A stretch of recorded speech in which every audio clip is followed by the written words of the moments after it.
ஜீவனை அடையும்படிக்கு அவரை தந்தருளி இவ்வளவாய் உலகத்தில் அன்பு கூர்ந்தார். அப்படித்தானே? அப்போ தேவன் பரலோக பிதாவானவர் தன் சொந்த குமாரனை நமக்காக தந்தாராம். ஏன் தந்தார் தெரியுமா? ஹல்லேலூயா. நித்திய ஜீவனை தரும்படியா. ஹல்லேலூயா. நித்திய ஜீவன் என்ன? நித்திய ஜீவன் என்ன? பேரின்ப நம்ம வாழ்வு, நம்ம வாழ்க்கை பாருங்க அழிந்து போகாது. அப்படிதானே? அது மாத்திரமல்ல, ஹல்லேலூயா, நரகத்துல போறவங்களும் அழிய மாட்டாங்க இல்லையா? அவங்களும் நித்திய வாழ்வு. ஆனா நரகத்துல கிடப்பாங்க, நம்ம பரலோகத்துல இருப்போம்.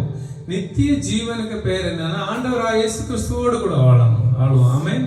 இந்த உலகத்திலே இயேசு கிறிஸ்துவை நாம் சொந்த ரட்சகராக ஏற்றுக்கொண்டு அவரோடு கூட நாம் வாழும்போது உலகத்திலையும் அந்த ஒரு நித்திய வாழ்வு நமக்கு தொடங்கி விட்டது. ஆமென்.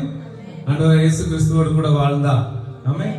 அப்போ மரணித்துட்டு வைங்க, கண்ணை மூடணும். எங்க கண்ணை மூடனா ஆண்டவர்கிட்ட இருப்போம். ஹல்லேலூயா. அதான் நம்ம விசுவாசம். ஆமென்.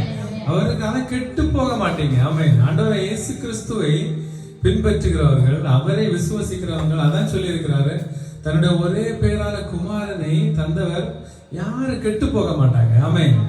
எக்ஸ்பைரி ஆக மாட்டாங்க. அப்படிதானே? இங்கிலீஷ்ல எக்ஸ்பைரி, நாட் எக்ஸ்பைரி. இப்போ நம்ம ஒரு மெட்டீரியல் இருக்கு, ஒரு சாப்பிடுற ஐட்டம் இருக்கு, அது எக்ஸ்பைரி ஆயிட்டா வேஸ்ட் தான். ஆனா ஆண்டவர் இயேசு கிறிஸ்து என்ன சொல்லி இருக்கிறார் பாருங்க, தேவன் முன்குறித்திருக்கிறார். ஹல்லேலூயா. தன்னுடைய குமாரனை தந்து அந்த குமாரன் வழியாக நமக்கு நித்திய வாழ்வை தரும்படியா அவர் அன்பு கூர்ந்தார். அப்ப அங்கேயே அன்பு ஸ்டார்ட் ஆயிடுச்சு. ஆமென். ஹல்லேலூயா.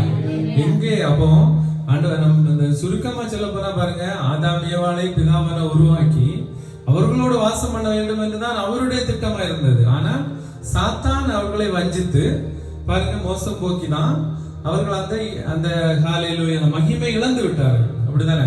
அதன் பிறகு அந்த நம் பிதாவாகிய தேவனுக்கு பாருங்க அந்த அன்புல அவரு பிள்ளைங்க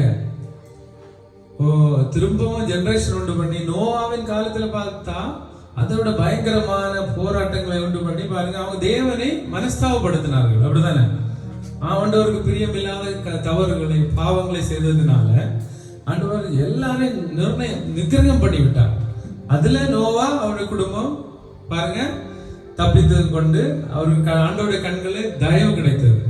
அதன் பிறகு ஒரு ஜெனரேஷன் உண்டு பண்ணி அந்த ஜனங்களை பார்த்து பாருங்க, இந்த ஜனங்கள் இனிமேல் ஆண்டவர் அழிக்க கூடாது என்பதற்காக அன்னைக்கு பலியிடுவதற்கு என்ன பண்ணாங்க? ஆடு, மாடு, கோழி இப்படி எல்லாம் ரத்தத்தினாலே பலியிட்டாங்க. ஆமென். ஆனால் கடைசியில பாருங்க, அது மட்டும் இல்ல, தன் சொந்த குமாரனை கொடுத்து, ஆமென், அதுதான் அந்த